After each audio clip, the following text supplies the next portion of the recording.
Hi, I am Amrita, Assistant Professor, Krishna Jayanti University. I want to discuss the topic of lipid synthesis, calcium homeostasis, and we will also discuss about unfolded protein responses. And if you can see that these topics are very much connected with the functioning of the endoplasmic reticulum, which is lipid synthesis, calcium homeostasis, and ensuring that the proteins are rightly folded.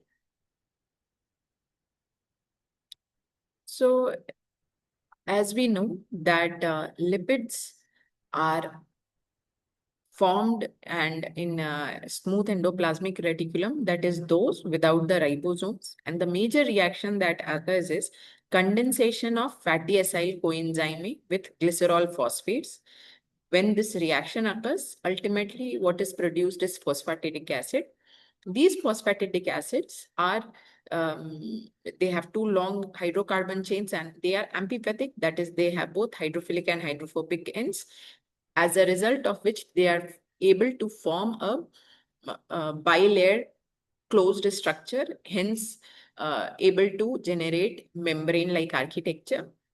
So the membrane-like architecture is because of the structural changes that happen in the endoplasmic reticulum. So a phosphatase removes the phosphate from phosphatidic acid to make diacylglycerol.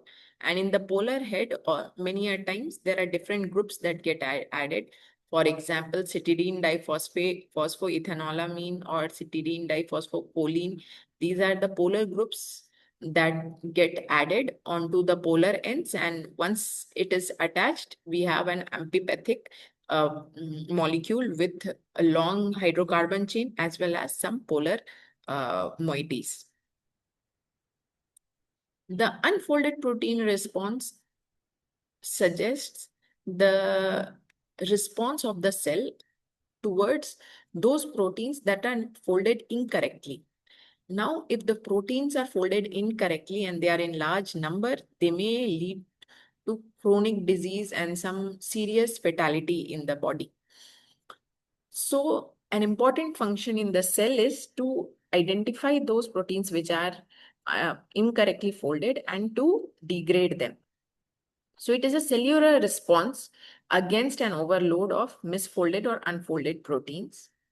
And the conserved pathway that is followed ensures the degradation of those proteins, triggering and if stress is overwhelming and chronic, it may trigger programmed cell death or apoptosis.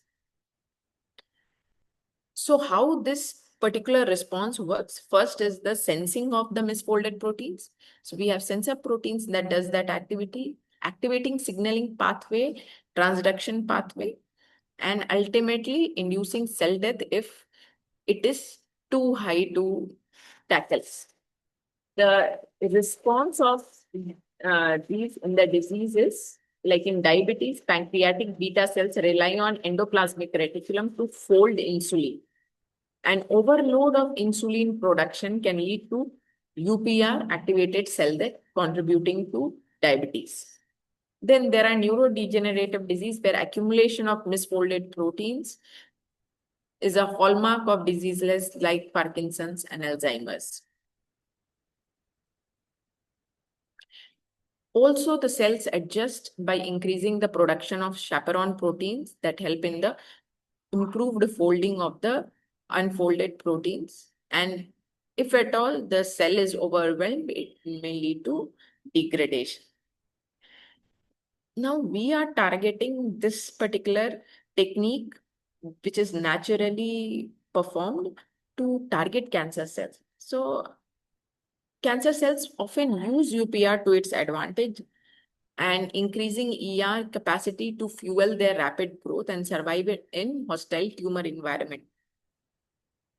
However, we may also ensure that the cells of the cancer cells, they undergo apoptosis if the UPR is corrected or it is modeled to identify tumor proteins and to for the correction of it to undergo apoptosis. There are various therapeutic potential also because If UPR effect was not available, there would be many chances of diabetes, neurodegeneration, etc.